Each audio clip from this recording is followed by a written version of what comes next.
चलिए, तो आज की क्लास में सभी का स्वागत है। हम लोग पूर्व की क्लास में पढ़ रहे थे दिल्ली शिल्पी चक्र से संबंधित कुछ कलाकार। उस दिन मैंने एक ही कलाकार पढ़ाया, तो आज उसी क्रम में आगे बढ़ेंगे। आज की क्लास में पढ़ेंगे रामेश्वर ब्रूटा जी को। इनको पढ़ेंगे रामेश्वर ब्रूटा। इनका संबंध जो है दिल्ली शिल्पी चक्र से रहा। ये दिल्ली शिल्पी चक्र के एक सदस्य के रूप में इन्होंने कार्य किया। इनका जन्म हुआ है 1941 में तिमारपुर, दिल्ली में। इनका जन्म कब हुआ? 1941 में तिमारपुर, दिल्ली में। ठीक है। और ये एक दिल्ली शिल्पी चक्र के दिल्ली शिल्पी चक्र के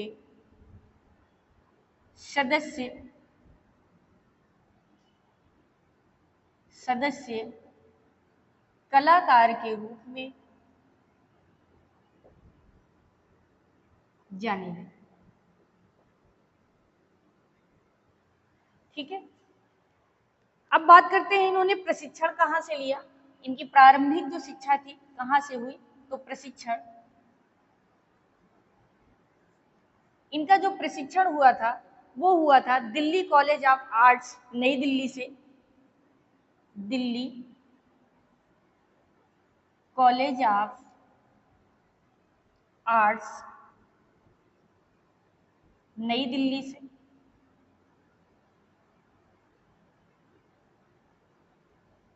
यहां से इन्होंने अपना प्रारंभिक चित्रकला का शिक्षण लिया। इसके बाद बात करते हैं इनको जो है दिल्ली शिल्पी चक्र का, दिल्ली शिल्पी चक्र का सचिव बनाया गया। सचिव बनाया गया। और इस पद में ये कब से कब तक रहे? तो दिल्ली में दिल्ली शिल्पी चक्र के जब ये सचिव बनाए गए तब ये यहाँ पर इन्होंने 1968 से लेकर 1970 तक, 1968 से लेकर 1970 तक अपना यहाँ कार्य किया, यानी कार्यरत रहे, अपनी सेवाएं देते रहे। इसके बाद बात करते हैं इनकी पत्नी की।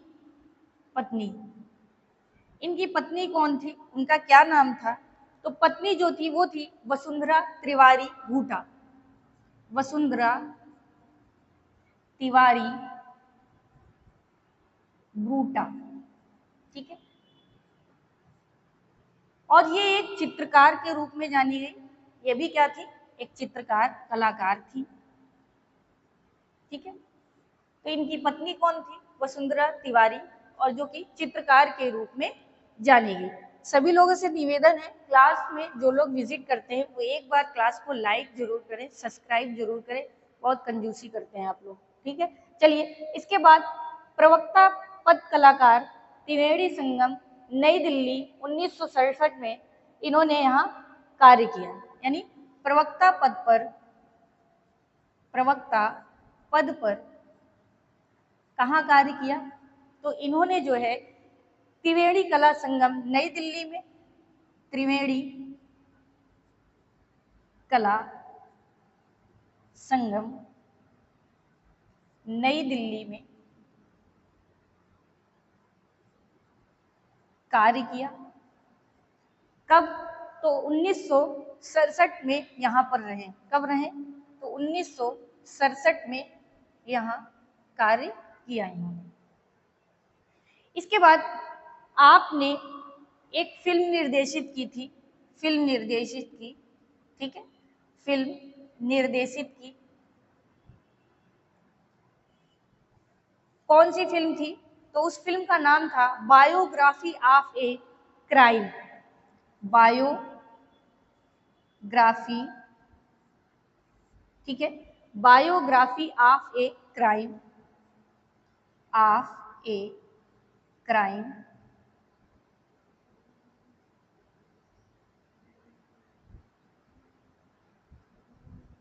क्राइम।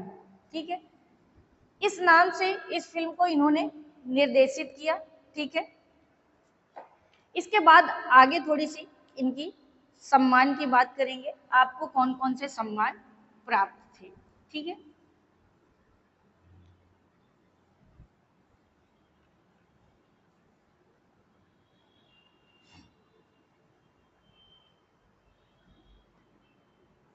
सम्मान,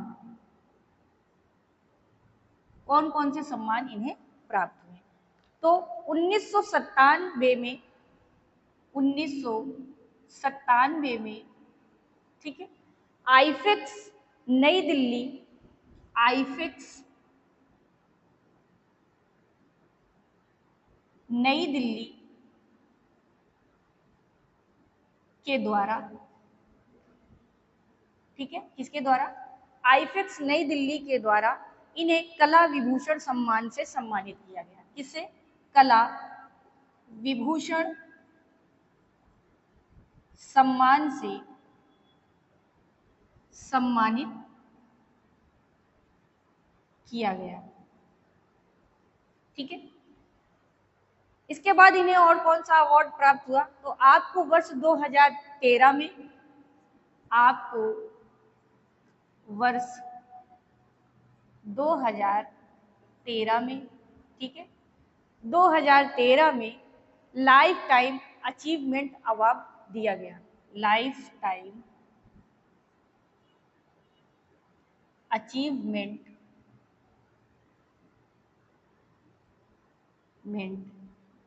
अवार्ड दिया गया। ठीक है, क्या दिया गया, लाइफ टाइम अचीवमेंट अवार्ड इन्हें दिया गया। अब बात करते हैं इनकी प्रसिद्ध कृति की। प्रसिद्ध कृति,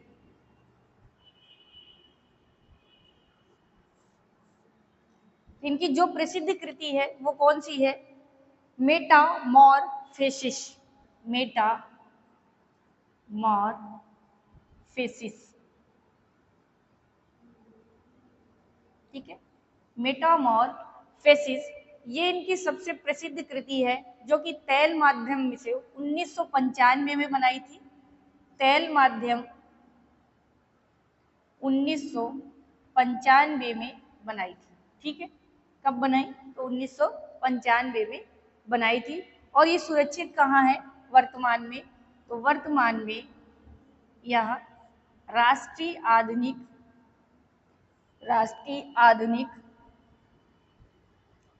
कला दीर्घा नई दिल्ली में सुरक्षित है। ठीक है, कहाँ सुरक्षित है, राष्ट्रीय आधुनिक कला दीर्घा नई दिल्ली में सुरक्षित है।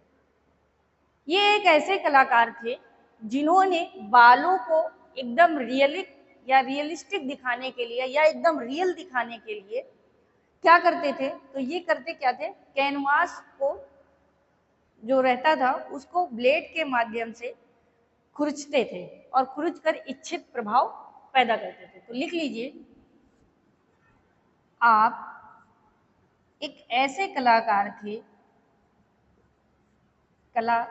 थे जो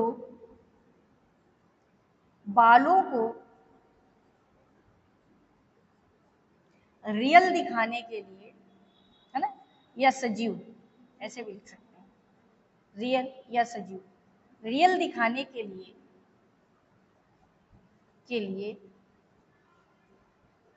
कैनवास पर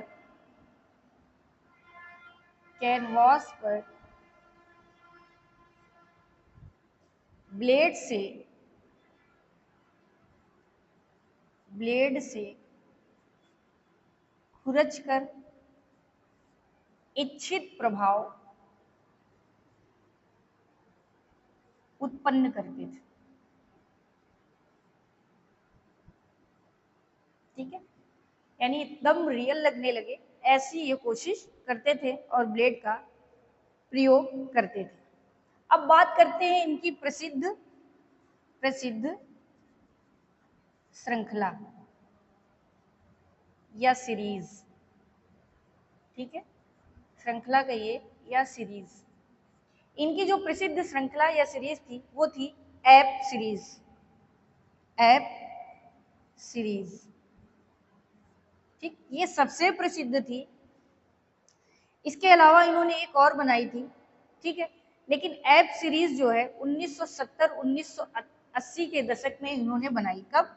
1970-1980 के दशक में बनाई थी। ठीक है, दशक में बनाई। इसके अलावा इनकी एक अन्य जो सीरीज है, अन्य, उसका क्या नाम है? उस श्रृंखला का नाम है गैरिल्ला। क्या है? गैरिल्ला। ये भी इनकी क्या है? सीरीज है। ये दो श्रृंखला इनकी है। ऐप सीरीज याद रखिएगा किसकी है? रामेश्वर ब्रूटा की है। चलिए थोड़े से इनके प्रमुख चित्रों की बात करेंगे। प्रमुख चित्र,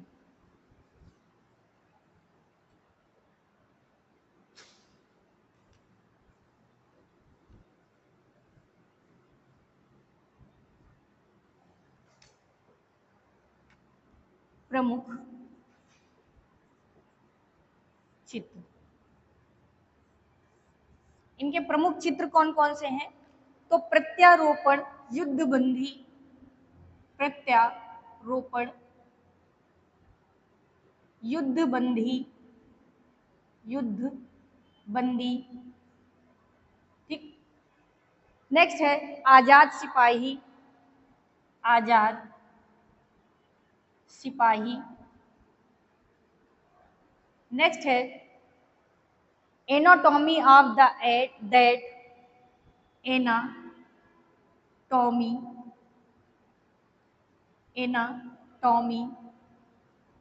ठीक है, एनाटॉमी या एनाटॉमी भी लिख सकते हैं। Anatomy of the dead, of the dead. ठीक है, of the dead, old story, old story. ठीक है, नेक्स्ट है इनकी last, thesis of perennial man, thesis of